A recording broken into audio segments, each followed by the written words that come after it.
എല്ലാവരും റെഡി ആയിട്ട് രാവിലെ 7:30 ആയപ്പോഴേക്കും റെയിൽവേ സ്റ്റേഷനിൽ എത്തിയിട്ടുണ്ട്. 2 ട്രെയിനും ഒരു ബസ്സും മാറി കയറി നമ്മൾ പോണത് ടോക്കിയോ സമ്മർലാൻഡിലേക്കാണ് കേട്ടോ. ഈ സമ്മർ ഇതാ കഴിഞ്ഞു തുടങ്ങി. ടൈഫോണിന്റെ വാണിംഗ് ഉള്ള കാരണം സമ്മർലാൻഡ് തുറക്കോ ഇല്ലയെന്ന് ഒരു ഉറപ്പില്ലായിരുന്നു കേട്ടോ. തലേദിവസം രാത്രി 11 മണിക്കാണ് തീരുമാനത്തിലെത്തിയത് പിറ്റേ ദിവസം പോകാന്നുള്ളത്. നമ്മുടെ റെയിൽവേ സ്റ്റേഷനിലെ എസ്കലേറ്റർ ഒക്കെ നോക്കി ലെഫ്റ്റ് സൈഡിൽ എല്ലാവരും നിന്നിട്ട് പോവുക കേട്ടോ. തിരക്കുള്ളവർക്ക് റൈറ്റ് സൈഡിൽ കൂടെ നടന്നു കയറാം. ഹച്ചിയോജി സ്റ്റേഷനിലെത്തിയപ്പോൾ നല്ല മഴയുണ്ടായിരുന്നു. അവിടുന്ന് ഒരു ബസ് കയറി നമ്മൾ ഇതാ സമ്മർലാൻഡിലേക്ക് എത്തി.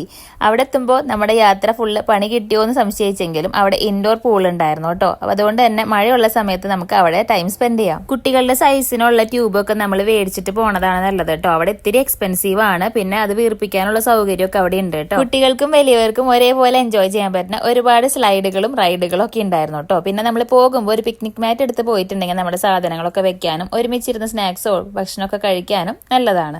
വാട്ടർ റൈഡ് മാത്രമല്ല കേട്ടോ, ഒരുപാട് ഡ്രൈ ആയിട്ടുള്ള റൈഡുകളും ഉണ്ട്. കുട്ടികൾക്കൊക്കെ അടിപൊളിയായിട്ട് എൻജോയ് ചെയ്യാൻ പറ്റിയത്. പക്ഷേ നമ്മുടെ കയ്യിൽ സ്ലിപ്പർ വേണം. ചെരുപ്പുണ്ടെങ്കിൽ മാത്രമേ അവർ അതിൽ കയറാൻ സമ്മതിക്കുള്ളൂ. വാട്ടർ റൈഡ്സിലാണെങ്കിൽ നമുക്ക് ചെരുപ്പിന്റെ ആവശ്യമില്ല.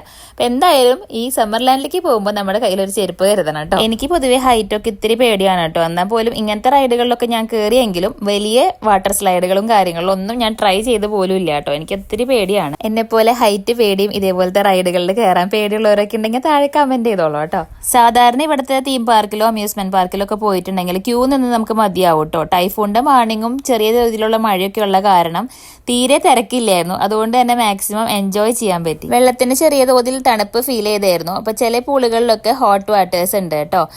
ഔട്ട്ഡോർ പൂളിലേക്കുള്ള വഴി നല്ല രസമുണ്ടായിരുന്നു. ആർട്ടിഫിഷ്യൽ വിസ്റ്റീരിയ ഫ്ലവേഴ്സ് ആണ് കേട്ടോ. രാവിലെ ഇറങ്ങാൻ ഇത്തിരി ലേറ്റ് ആയാലും കുഴപ്പമൊന്നുമില്ല കേട്ടോ. രാത്രി 7:30-8 മണി വരെ ഇവിടെ ഓപ്പൺ ആണ്. അതുകൊണ്ട് തന്നെ 1 ഡേ ഫുൾ ആയിട്ട് സ്പെൻഡ് ചെയ്യാൻ പറ്റിയ അടിപൊളി സ്ഥലമാണ്. വലിയ റൈഡുകളും സ്ലൈഡുകളും ഒഴിച്ചാൽ ഒന്നിനും ഏജ് റെസ്ട്രിക്ഷൻസ് ഒന്നും അധികം ഇല്ല കേട്ടോ. അതുകൊണ്ട് തന്നെ ചെറിയ കുട്ടികൾക്കും വലിയവർക്കും ഒരേപോലെ എൻജോയ് ചെയ്യാം.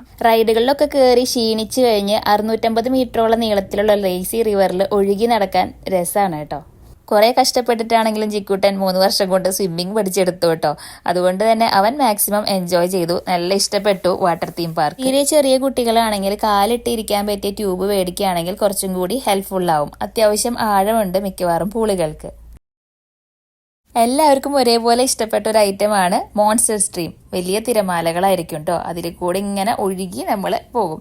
നമുക്ക് മാക്സിമം 2 റൗണ്ടാണ് ചെയ്യാൻ പറ്റുക. ചിലപ്പോൾ നമുക്ക് നിർത്താൻ പറ്റാണ്ട് 3ഉം 4ഉം ഒക്കെ ആയി പോകും. പല സൈസിലുള്ള ട്യൂബുകൾ വെച്ചിട്ടുണ്ട്. അവരവരുടെ കറക്റ്റ് സൈസിലുള്ള ട്യൂബ് എടുക്കാൻ പ്രത്യേകം ശ്രദ്ധിക്കണം. അല്ലെങ്കിൽ അതിൻ്റെ ഇടയിൽ കൂടെ ഇഴുകി വീഴാൻ ചാൻസ് ഉണ്ട് കേട്ടോ. സഡൻ പ്ലാൻ ആയതുകൊണ്ട് ഫുഡൊന്നും ഉണ്ടാക്കി കൊണ്ടുപോകാൻ പറ്റിയില്ല. അധികം വെറൈറ്റി ഫുഡ് ഓപ്ഷൻസ് ഒന്നും ഇല്ല കേട്ടോ. ജാപ്പനീസ് ഫുഡ് കഴിക്കുന്നുണ്ടെങ്കിൽ ഓക്കെ ആണ്. വെജിറ്റേറിയൻകാർക്ക് ഫുഡ് ഓപ്ഷൻസ് തീരെ ഇല്ല എന്ന് തന്നെ പറയാം. ആകെ കിട്ടിയത് പുഴുങ്ങിയ കോണാണ് കേട്ടോ. രാത്രി 8 മണി വരെ അവിടെ സ്പെൻഡ് ചെയ്തു. ഒരു അടിപൊളി ദിവസമായിരുന്നു. അങ്ങനെ എല്ലാവരും നല്ല ടയേർഡായിട്ടോ തിരിച്ച് വീട്ടിലേക്ക് പോവുകയാണ്. തിരിച്ച് നമ്മുടെ നിഷിക്കസായി സ്റ്റേഷനിലെത്തിയപ്പോൾ കോരിച്ചൊരിയുന്ന മഴയാണ് കേട്ടോ. വീഡിയോ ഇഷ്ടപ്പെട്ടാൽ നിങ്ങളുടെ അഭിപ്രായങ്ങളൊക്കെ താഴെ കമന്റ് ചെയ്യാനും ചാനലിലേക്ക് പുതിയതായിട്ട് വന്നിട്ട് സബ്സ്ക്രൈബ് ചെയ്യാനും മറക്കരുത് കേട്ടോ. പുതിയൊരു വീഡിയോ ആയിട്ട് കാണുന്നവരെല്ലാവർക്കും ബൈ ബൈ. താങ്ക്